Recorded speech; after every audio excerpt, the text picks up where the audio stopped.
Alrighty, so we're going to move right along and we're going to start talking about comparing fractions. And I just want to quickly review some of the strategies that we've learned, starting in elementary school, on how to compare fractions.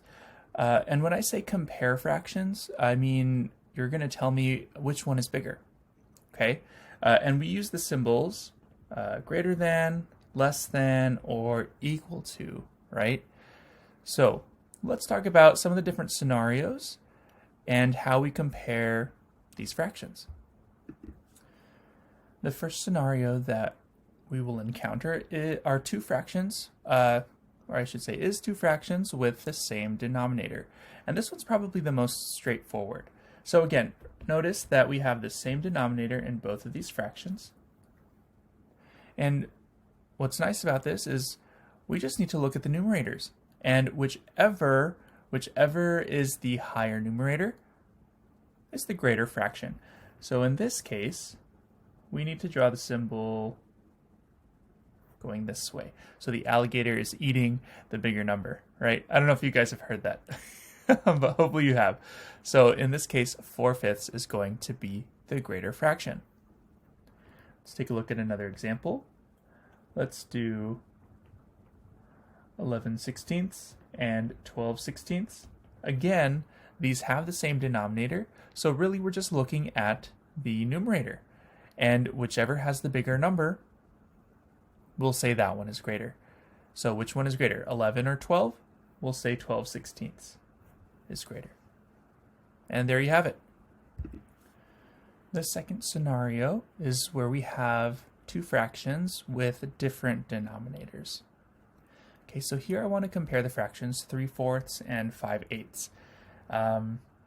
The problem is I can't quite compare these things because, one fraction I split my number into 8 parts, and then one fraction I split it into four parts, and I can't quite just compare the denominators here. So the strategy that we learned was to change the denominators by using multiplication or division. In this case, I think it would be easier to change 3/4 into 8s. So what I'm going to do is I'm going to multiply both the numerator and the denominator by 2. So when I do that, my new fraction is 6/8, and now I can compare it to 5/8. Then what's nice about this is they have the same denominator, so I could just follow the rules like in scenario 1. In this case, it looks like 6/8 is greater than 5/8. So therefore, we say that 3/4 is greater than 5/8. So what did we do? We created an equivalent fraction to help us compare these two. Let's take a look at another example. All right, here I want to compare the fractions 5/6 and 4/5. In this case, I actually can't turn one of my denominators into the other one, so we're going to have to change both denominators here. So just taking a look at these two denominators, 6 and 5, I'm thinking, well, what number can I turn both of these into? Well, what comes to my mind is 30. I can change 6 into 30, I can change 5 into 30. So I'm going to go ahead and do that. So I'm going to take 5/6 and I'm going to multiply the numerator and the denominator by 5 because 5 times 6 gives me 30. So my new fraction, 5 times 5 is 25, and then that is over 30. And so now I have the denominator I want. Let's do something. We're not going to do the same thing to the other fraction. We're going to use the same process, except this time I know that 5 times 6 gives me 30. So I'm going to multiply both the numerator and the denominator by 6. And here I get 24 over 30. Look how close those two fractions are. So it looks like now that they have the same denominator, we look at the bigger numerator, and that's going to be 25 over 30. So in conclusion, we know that 5/6 is greater than 4/5.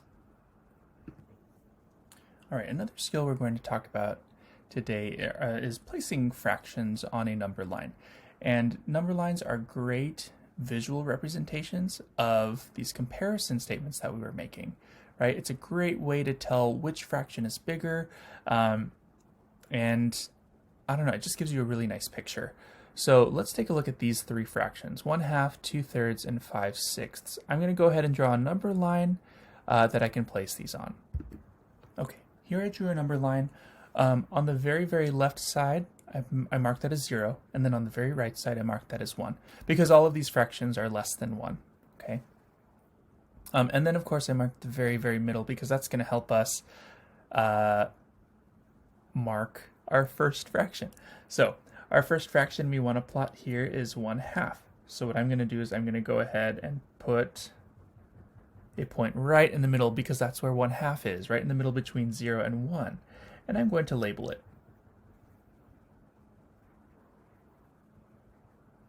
All right, now it might be a little harder to compare 2/3 with 5/6, so we're going to go ahead and use one of the strategies that we used above. In this case, they have different denominators, so let's see if we can change the denominator of 2/3 to match 5/6.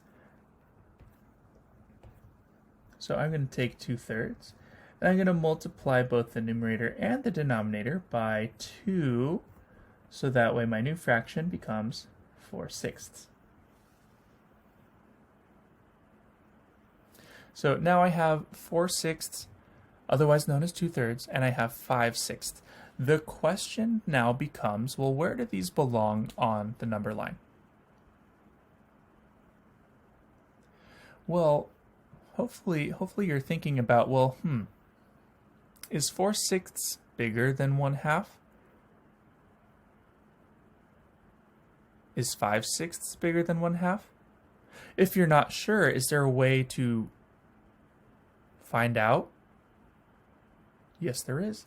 We could also change 1/2 so that it has a denominator of 6.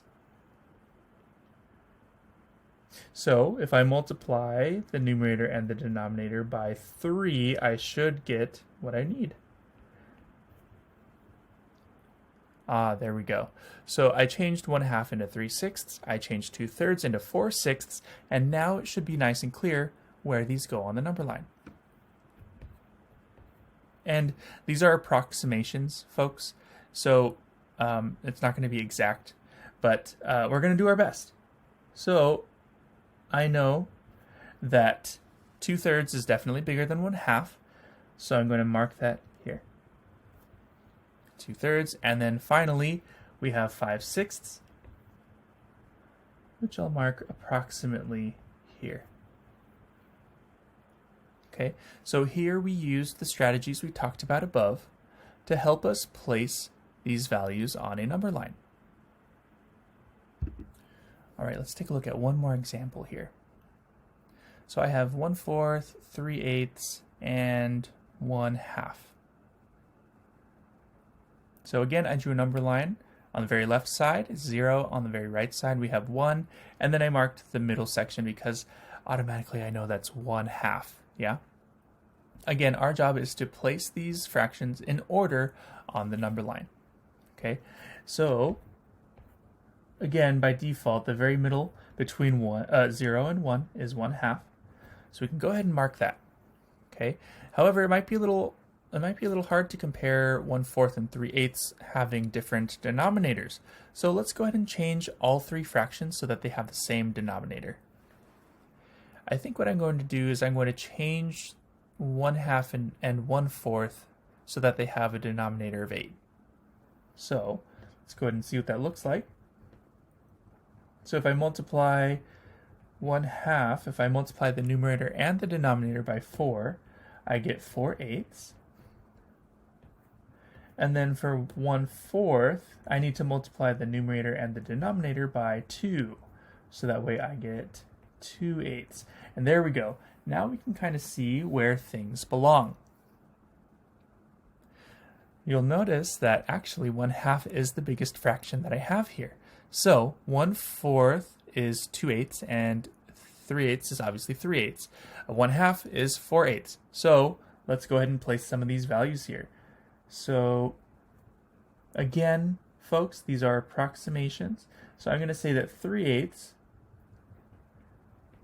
that's the closest to 1/2, so that should go to the left, right? It's getting closer to 0. And then 1/4 we said was 2/8, so that's going to be less than 3/8. So approximately here. And there we have it. So again, this skill is comparing fractions and placing them in order on a number line.